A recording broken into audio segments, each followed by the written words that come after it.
मैं डॉक्टर जिज्ञासा Pandey, department of economics, भारतीय विश्वविद्यालय दुर्ग की ओर से आज हम लोग न्यायाधीश का चैप्टर जो पढ़ रहे थे उस पर आज नेक्स्ट टॉपिक पे हम लोग डिस्कशन करेंगे, जिसका नाम है हमारा size of sample. Size of sample है ना। तो सबसे पहले हम देखेंगे कि साइज ऑफ सैंपल क्या चीज़ है। तो अभी तक जो हम लोगों ने अध्ययन किया है, तो उसके बाद ये आता है कि शोधकर्ता के सामने सबसे पहले समस्या तो यह आती है कि सैंपल में कितने सदस्यों को सम्मिलित किया जाए कि जिससे वह जनसंख्या का शुद्ध रूप से रिप्रेजेंट कर सके, उसको प्रतिनिधित्व कर सके और जो उसके परिणाम प्राप्त हो वो विश्वसनीय हो। अतः शोध के निष्कर्ष की शुद्धता सैंपल के आकार पर ही निर्भर करता है। तो सैंपल का आकार का निर्धारण करने के लिए कोई नियम नहीं है इसमें न्यायाधीश में। तो जनरली अगर हम यह देखते हैं कि जनरली इस प्रश्न का उत्तर यहीं पे दे दिया जाता है कि जितना बड़ा न्यायाधीश होगा, जितने बड़े न्यायाधीश का हम प्रयोग करेंगे, हमारा उतना ही अच्छा हमारा रिजल्ट रहेगा, हमारा परिणाम रहेगा, उसमें किसी प्रकार की त्रुटि की संभावना नहीं रहेगी। और बड़ा न्यायाधीश जो होता है, हमारा जो बड़े साइज का सैंपल होता है, वो पॉपुलेशन का बहुत अच्छा प्रतिनिधित्व करता है, उसको बहुत अच्छे तरीके से रिप्रेजेंट करता है। इसके अतिरिक्त इसमें यह भी है कि जो बड़े आकार के न्यायाधीश होते हैं, उससे जो हमें डाटा प्राप्त होते हैं वो बहुत ही शुद्ध होते हैं। और क्योंकि वो जो मेजरमेंट एरर होता है, यानी मापन में जो त्रुटियां होती हैं उसमें वो भी शून्य होती है। जितना बड़ा न्यायाधीश होगा, जितना बड़ा न्यायाधीश होगा, प्रमाणिक त्रुटि छोटे न्यायाधीश की अपेक्षा उसमें वैसे भी कम होता है। अगर हम देखें कि यदि हमारे न्यायाधीश का आकार यानी हमारे सैंपल का आकार अगर बड़ा ले लिया जाए तो क्या होगा, उसमें प्रमाणिक त्रुटि की संभावना भी बहुत शून्य हो जाती है, यानी एकदम नगण्य हो जाती है, बिल्कुल नहीं रह जाती है। अब जो हमारा सैंपल है, दूसरा पॉइंट हमारा आ रहा है कि डिटरमिनेंट साइज ऑफ सैंपल। जो हमारे सैंपल का आकार का हम निर्धारण कैसे करेंगे कि छोटा होना चाहिए कि बड़ा होना चाहिए। तो सबसे पहले शोध की प्रक्रिया में न्यायाधीश यानी सैंपल का आकार का निर्धारण करना एक सबसे बड़ी समस्या होती है। वो हमारे लिए चुनौती का काम है कि इसके आकार का निर्धारण हम करें कैसे। तो जो हमारा एक्सपेरिमेंटल शोध होता है, उनके समूहों की समानता पर बल दिया जाता है, जिससे नियंत्रित समूह तथा प्रयोगात्मक समूह समान रूप से हो और जो हमारा एक्सपेरिमेंटल चर के प्रभाव का अध्ययन शुद्ध रूप से हम लोग कर सके। और यहाँ पे सबसे पहले ये देखते हैं कि इसमें जो जनसंख्या के प्रतिनिधित्व पर वैसे बल नहीं दिया जाता है। सर्वेक्षण विधि यानी हमारा जो सर्वे विधि होता है, सर्वे विधि में ऐसा न्यायाधीश लिया जाता है जो जनसंख्या का प्रतिनिधित्व करता हो। अतः शोध के न्यायाधीश का प्रतिनिधित्व करना भी एक महत्वपूर्ण विशेषता होती है। वैसे हमारे कुछ विद्वानों का सुझाव है कि सैंपल का आकार जनसंख्या का 10 से 20% तक होना चाहिए। इसका कोई सैद्धांतिक आधार नहीं होता है, लेकिन फिर भी एक हमारे विद्वान ने कहा है, उनका नाम है जॉर्ज जे मूले। वो कहते हैं कि न्यायाधीश का आकार निर्धारित करने का सांख्यिकी यानी स्टैटिकल क्राइटेरिया दे दिया गया है, सांख्यिकी मानदंड को डिसाइड कर दिए हैं। यदि अन्य परिस्थितियां समान रहे, यानी अन्य सिचुएशन अगर हमारे समान रहती है, तब बड़ा न्यायाधीश अपेक्षाकृत शुद्ध डाटा प्रदान करता है। यह सभी का विश्वास है कि डाटा की शुद्धता न्यायाधीश के आकार पर निर्भर होती है। जनसंख्या का प्रतिशत इतना महत्वपूर्ण नहीं होता है।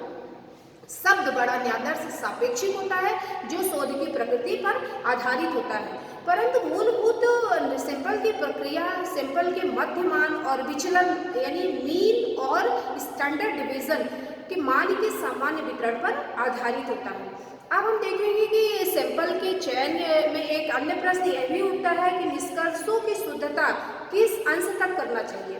तो सामान्य रूप से 95 से लेकर 99% तक ये इस विश्वास को स्वीकार किया गया है कि हमारे निष्कर्षों में शुद्धता 95 से लेकर 99% में होना चाहिए, अर्थात 5 से 1% की त्रुटि को यानी एरर को मान लिया जाता है। अतः हमारा सैंपल का जो साइज होता है इतना होना चाहिए कि त्रुटि के प्रतिशत को 5 और 1 के मध्य कम से कम होना चाहिए। उदाहरण के लिए हम जैसे जानेंगे कि किसी अध्ययन में किसी भी चीज़ का अगर हम अध्ययन कर रहे हैं, तो वहाँ पे अध्ययन करते समय हमारी जो बुद्धि होती है वो हमारे लिए एक प्रमुख वेरिएबल्स का काम करती है, यानी एक प्रमुख चर होती है। अतः सैंपल के आकार को निर्धारित करने के लिए त्रुटि के प्रतिशत को निर्धारित करनी होगी। यानी मान लिया कि त्रुटि हमारा 2% हम रखना चाहते हैं, तब न्यायाधीश का आकार क्या होगा। हमने एक न्यायाधीश के पिछले चैप्टर में फॉर्मूला बताया था कि हम लोगों को न्यादर्श में फॉर्मूला रखना पड़ता है, जिसके कारण हमको अपना उसको न्यादर्श निकल के सामने आता है। फिर भी मैं एक बार इस फॉर्मूला को लिख रही हूँ कि 1.96 इक्वल टू ये हमारा सिग्मा हो गया, ये capital N root capital N, तो ये हमारा फॉर्मूला है equal to 2। 1.96 equal to sigma upon capital N equal to 2। तो यहाँ पे जो हमारा ये सिग्मा है, ये हमारे प्रमाणिक विचलन शोध का एक प्रमुख चर का कार्य करता है, और यह हमारा न्यादर्श के आकार को बताता है। 2 हमारा ये 2% का एरर है, हमारे न्यादर्श में त्रुटि जो हो रही है उसको हम लोगों ने 2% माना है कि 2% त्रुटि के न्यादर्श का आकार होना चाहिए। यहाँ पे उदाहरण के लिए हमने बुद्धि चर यानी जो हमारा वेरिएबल्स है उसको हमने यहाँ पे 16 माना है। सिग्मा को हम लोगों ने इसका मान के निकालने के लिए 16 मान लेते हैं, है ना। तो इस प्रकार ये फॉर्मूला हमारा निकल के आ जाता है कि 1.96 इक्वल टू 16 बाई रूट ये n हमारा हो गया इक्वल टू 2। ये हमारे समूह को प्रदर्शित करता है, ये हमारा बुद्धि यानी वेरिएबल्स का कार्य करता है ये। तो इस प्रकार 2% त्रुटि। वैसे देखा जाए तो शैक्षिक अनुसंधानों में कई चरों का अध्ययन एक साथ किया जाता है, अतः ऐसे स्थितियों में न्यादर्श का आकार निर्धारित करने के लिए सबसे अधिक हमको प्रमाणिक विचलन के चर की आवश्यकता पड़ती है, जो हम इस सूत्र की सहायता से निकालते हैं, इस फॉर्मूला के थ्रू हम लोग निकालते हैं। अब हम लोग थर्ड टॉपिक देखेंगे, types of error in sampling. हमारे सैम्पलिंग न्यादर्श कितने प्रकार का होता है। तो शैक्षिक शोध कार्यों के लिए सैंपल पॉपुलेशन का प्रतिनिधित्व नहीं करते हैं, क्योंकि सैंपल 2 प्रकार की त्रुटियों से प्रभावित होते हैं। तो पहला हमारा हो गया अनियमित त्रुटि, है ना, और दूसरा हो गया हमारा सुव्यवस्थित त्रुटि। अनियमित त्रुटि हमारा रैंडम एरर कहलाता है, और सुव्यवस्थित त्रुटि हमारा सिस्टमैटिक एरर कहलाता है। फिर भी इनके अतिरिक्त हमारा 2 प्रकार और होता है, 2 प्रकार के एरर और होते हैं, जिनका नाम है न्यादर्श की त्रुटि यानी सैंपलिंग एरर कहलाता है, और दूसरा है हमारा मापन त्रुटि यानी मेजरमेंट एरर कहलाता है। तो इस प्रकार से ये हमारे 4 प्रकार के त्रुटि के प्रकार हो गए। पहला हमारा रैंडम त्रुटि एरर हो गया, दूसरा हमारा सिस्टमैटिक एरर हो गया, तीसरा हमारा सैंपलिंग एरर हो गया, और चौथा हमारा मेजरमेंट एरर हो गया। चौथा हमारा मेजरमेंट एरर हो गया। तो अब ये 4th टॉपिक हम देखेंगे कि use of sampling in research work. मतलब हमारे जो न्यादर्श है उसमें शोध अध्ययन में किस प्रकार वो सैंपल हमारे उपयोग में आता है। तो सबसे पहले हम देखेंगे कि हमारे कई प्रकार के अध्ययन में इसका उपयोग होता है, जैसे हमारा हो गया ऐतिहासिक शोध हो गया, हिस्टोरिकल रिसर्च हो गया, यूनिट अध्ययन हो गया यानी इकाई अध्ययन हो गया, सर्वेक्षण यानी सर्वे मेथड्स हो गया, उसमें भी हमारे न्यादर्श का उपयोग होता है। फिर हमारा एक्सपेरिमेंटल रिसर्च होगा, उसमें भी हमारे न्यादर्श का उपयोग होता है।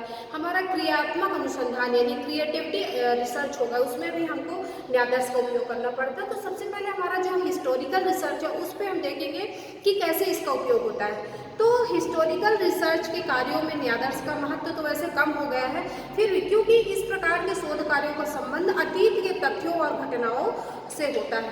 नेक्स्ट है हमारा इकाई अध्ययन में।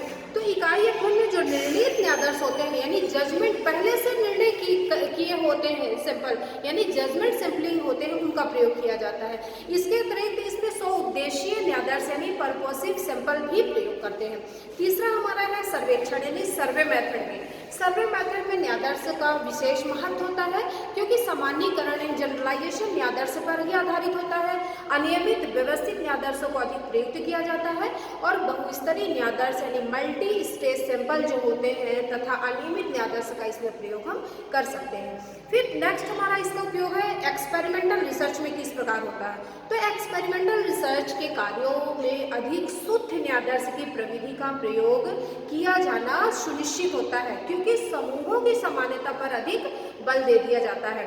जनसंख्या के प्रतिनिधित्व का वैसे इसमें कम महत्व होता है, जैसे स्तरीकृत न्यादर्श का अधिक उपयोग होता है, परंतु शैक्षिक प्रयोगात्मक विधि में समूह न्यायादर्श विधि अधिक व्यवहारिक होता है।